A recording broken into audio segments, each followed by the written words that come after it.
সাল্লাল্লাহু আলাইহি ওয়াসাল্লামের প্রখ্যাত সাহাবী একাধিক হাদিস বর্ণনা করেছেন, অনেক হাদিস বর্ণনা করেছেন, যাকে আমরা এক নামে চিনি।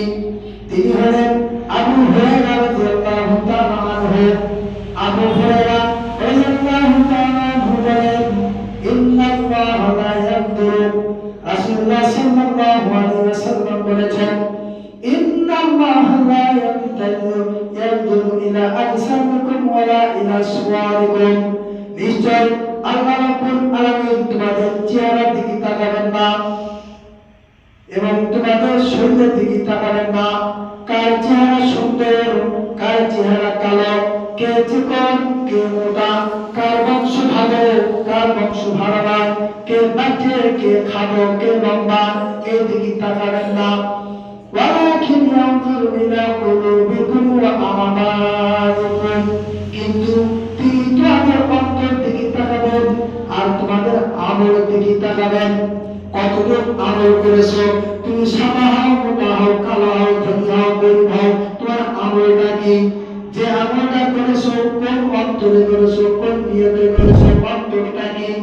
তোমার অন্তর যদি পবিত্র হয়ে থাকে, খালেস নিয়ত যদি হয়ে থাকে, আল্লাহকে রাজি খুশি সন্তুষ্ট করতে যদি হয়ে থাকে, ভালো কাজ যদি হয়ে থাকে, তাহলে ওই আমলটা যদি তুমি করো, সে আমলের দিকে আল্লাহ তাকাবেন, আল্লাহ কবুল করবেন।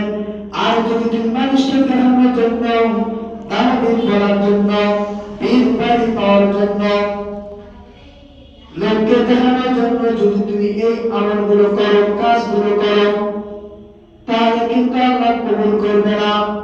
আমাদের অন্তর দেখবেন, আমল দেখবেন। আমরা যতটুকু আমল করবো আল্লাহ রাব্বুল আলামিনের বিধান মতো করব, তিনি যেটা করতে বলেছেন সেটা করব, রাসূল যেটা ছাড়তে বলেছেন সেটা ছাড়ব। অতএব ধনী হন, গরিব হন, মোটা হন, চিকন হন,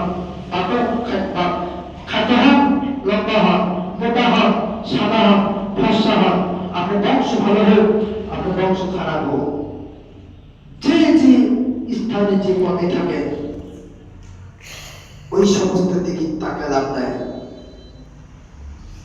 আসল জায়গা হচ্ছে আমল, আসল বাসস্থান হচ্ছে কবর, জান্নাত।